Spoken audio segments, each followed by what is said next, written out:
Hey guys, welcome to my channel. It's your girl, Nicole Rose. And today I will be talking about the career of Black Rob. Now, as you can see in the title, I'm also going to be talking a little bit about the Bad Boy Curse.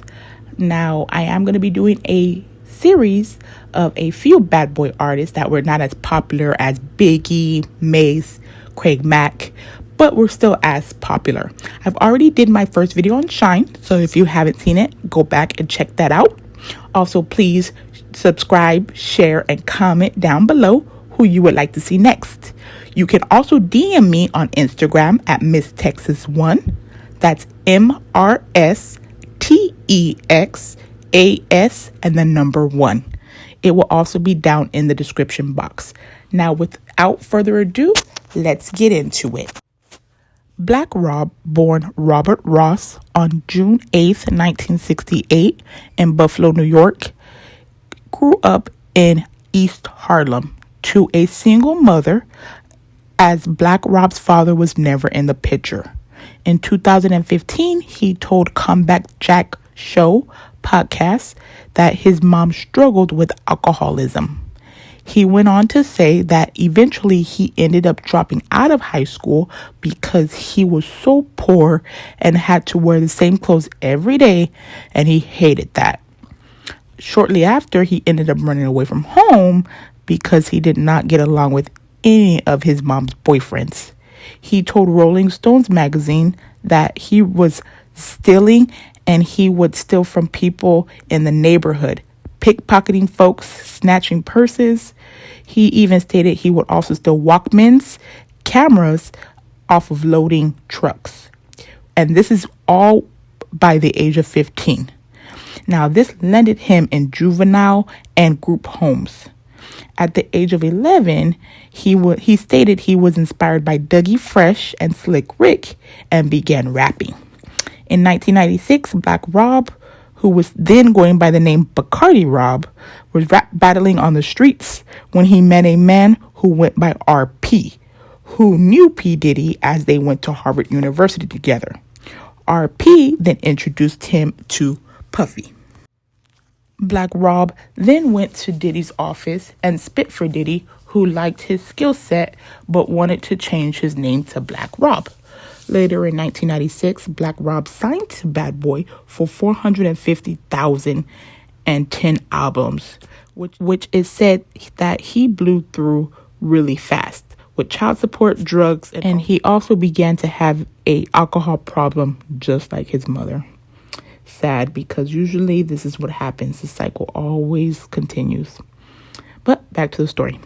Now, in a radio interview with Hot 97, he stated that the night he found out Biggie had died, he was high off of ecstasy, which he was introduced to that night by a woman he was with in a hotel. Now, right after he got signed, he went on to appear on numerous Bad Boy releases like Total, What About Us Remix, and Faith Evans' Love Like This, and others. This earned him a lot of media attention. His debut album called Life Story was released March 7th, 2000, which sold nearly 178,000 copies in the first week and peaked at number 3 on the Billboard Top 200's albums charts. As his first single called Whoa was released in 1999, shortly before his album came out. This song peaked at number 43 on the Billboard's Hot 100 singles chart, number 10 on the Billboard Hip Hop and R&B singles charts. His debut album ended up going certified platinum, and the song Whoa went triple platinum by itself. Unfortunately, right after this, all the problems started to come, including multiple arrests. The first one was in May 2000, a couple months after he dropped his album. Black Rob got pulled over and was arrested and charged with gun and drug possession. In 2004, after just serving 6 months in jail for failure to pay child support, he was then again arrested, this time charged with grand larceny and criminal possession of stolen property. Now, the woman Black Rob stole the jewelry from stated she did not see or hear anything, but when she woke up, she noticed $6,000 of her jewelry was missing and about $300 in cash. The cameras at the hotel showed that it was Black Rob. Black Rob later admitted in 2015 on Combat Jack's show podcast that he stole a woman's jewelry at one of the Avenue Hotel in New York. He said because Diddy owed him money, or still owed him money at that time. Now, on October 18th, 2005, Rob released his second album called The Black Rob Report while on bail. Unfortunately, the album failed to chart. Again, this is what I talk about when I come with the Bad Boy Cursed. The first album, as you could tell, always does great, but then the second album tanks. And again, you'll see that in the future artists that I cover. Anyways, many Bad Boy artists have said that Bad Boy moves on to the next new popular artist and puts all their time and effort into that album instead of promoting their current already established artists' second albums. And again, you can see it all in the numbers. Now, back to Black Rob. Black Rob then got frustrated with the label, as he stated in a Vibe magazine interview. He also had creative differences with Diddy because he and the label wanted him not to rap about the same things anymore and be more of a crossover, softer rap artist. Diddy wanted Bad Boy to change their image after Diddy's 2011 acquittal of the gun and bribery charges. Now he wanted a new look, but Black Rob refused. Ultimately, Black Rob did not release another album with Bad Boy. Black Rob did not show up to his court appearance in the 04 robbery case, so they put out a bench warrant for his arrest. And then he went on the run. In 2006, the law caught up with Rob as he was found in New Jersey. Black Rob ended up pleading guilty to criminal possession and was sentenced to 7 years in prison for his 04 robbery.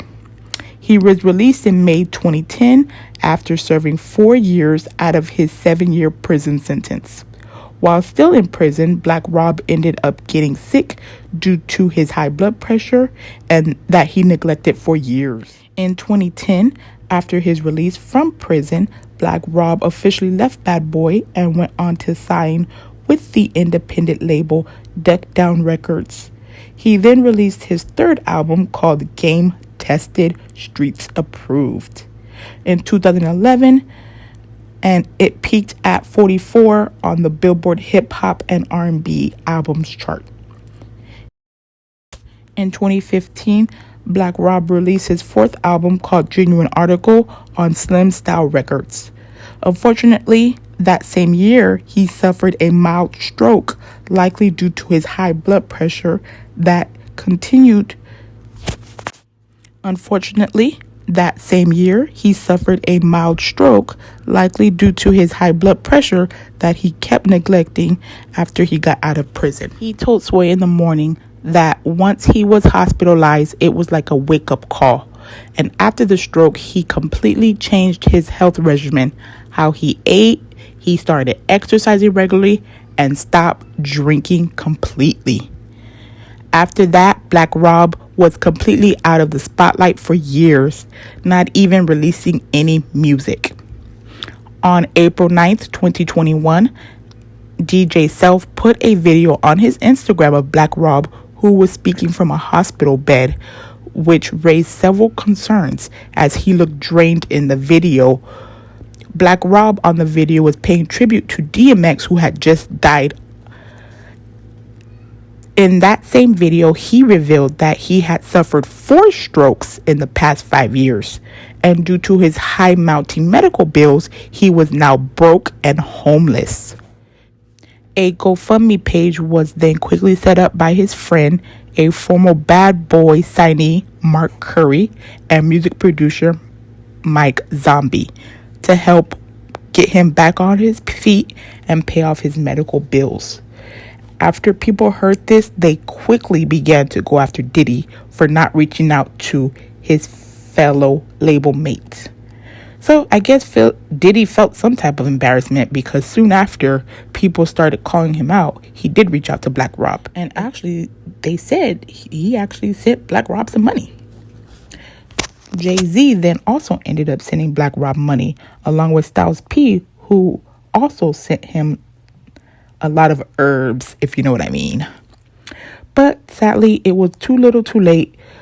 Black Rob's manager, Kyle Dawson, stated Diddy should have helped sooner because on April 17th, 2021, Black Rob had suffered a cardiac arrest in Atlanta, Georgia hospital and was gone.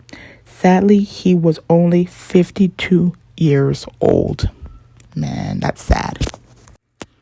Now, this was only a week after DMX's death. Friend Mark Curry stated that Black Rob, who suffered the litany of problems, diabetes, lupus, and kidney failure, to just name a few, said that Diddy did end up paying for his funeral. So that was good. Black Rob was never married, but left behind 3 daughters named Kylie, Rihanna, and Diamond. Also, he had 1 son named Million. Yes, I said Million. Weird. Now on to the Bad Boy curse. Black Rob's manager later told HipHopPun.com that Mark Curry was trying to go behind his back, telling music producer Mike Zombie not to talk to him, only to talk to Mark regarding the GoFundMe page. Black Rob's manager continued to say when Black Rob was in Mark Curry's town on March 5th, 2020, which is Atlanta, Mark Curry never reached out, not even once, to even provide Black Rob a place to stay, which Mark Curry did actually end up denying. Anyways, Black Rob, and he said Black Rob wasn't homeless when he was in Atlanta. This is Mark Curry talking. Now, so one said he was, one said he wasn't, so who knows who's telling the truth. Anyways, Black Rob's manager went on to say that he paid for Black Rob's hotel and a way to get to Atlanta. They were in Atlanta trying to get Black Rob some shows to perform to get some money in his pocket and him back on his feet so he could catch up on his back child support. This is said that is what most of Black Rob's money went to. But I don't 100% agree, only because Black Rob has even admitted in the past that he had a drug habit. So I'm thinking it might have also went to that as well. And of course, his health struggles with his medical bills. Now, regarding the Bad Boy curse, it makes me think that Black Rob also was moneyless because maybe he didn't own his publishings, because other artists like the Locks and Mays said that they had to buy back their publishing. And if Black Rob was already struggling financially, how would he be able to do that? Also, because Black Rob did have a lot of money issues due to him being in and out of jail and child support, who's to say he didn't sign his publishing away for money?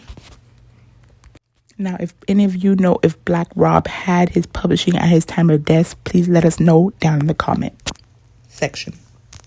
Because I don't think he did. I don't think he was making any money off his old music. Now, Mark Curry on the Real Gully TV YouTube channel disputed Black Rob's manager's allegation that he went to people telling them to go to him for the GoFundMe page. Actually, he said that Mike, the music producer, came to him and told him that he's the only one that he trusts to give the money to, because he would make sure that it will get to Black Rob.